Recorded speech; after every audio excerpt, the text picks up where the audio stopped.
Honorable Speaker, the Deputy Speaker, honorable members, former speakers, former deputy speakers, the bureaucracy, former House leadership, principal officers, may I please observe all protocols in view of the time. My name is Honorable Chibudom Nwuche. I was the rep for Ahoda East and Abua Odwa Federal Constituency in 1999 to 2003. I had the singular privilege to have served under two speakers, Honorable Salisu Buhari, whose tenure was short-lived, and thereafter Ghali Naaba came on board as speaker. And Ghali Naaba, we're here today to honor his memory. He was a speaker by excellence. He led the House without a compass roadmap, because it was then that democracy was birthed in 1999, the current dispensation. Our House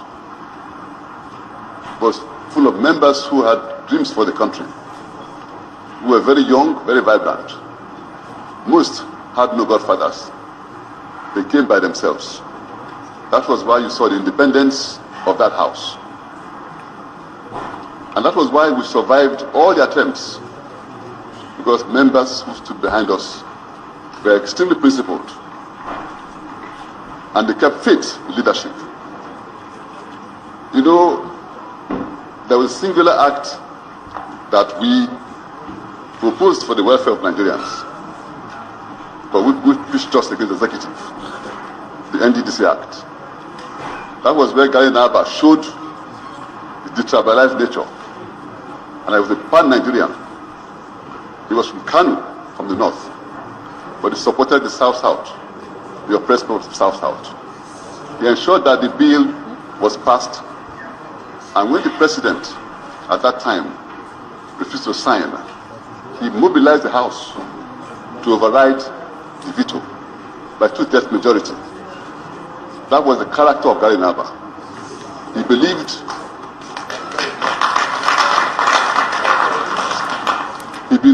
in the independence of the legislature, working in harmony with the other arms of government, but working to safeguard the public. Ghali passed that act with all our members voting for it, and that was how his problems began. At that point, the feeling was that if they can muster 2/3 majority to override the veto, they could do more than that. So Obasanjo became on the defensive and tried to remove us several times. But by his grace and the support of members who were behind us for no consideration beyond loyalty, Ghali and I stayed the full term. Ghali was a good man. Ghali was a good man. May God grant his soul repose. May it comfort the family. Ghali was a leader whom I believe we should immortalize, because he led this House creditably. He worked with the Senate in harmony, with Chibudom Nwuche, very harmoniously, Senate. At that time, the House was the driving force. I recall when we were called upon to protect the Senate, and which prevented the impeachment of Chibudom Nwuche.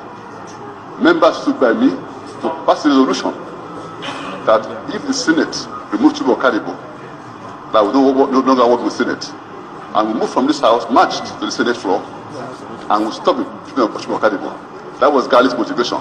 Ghali was not in town; he was on a conference in India, but he said to us, "I'm not available now. Please go ahead and ensure that Chibudom Nwuche is protected, because he hasn't done anything beyond projecting the National Assembly."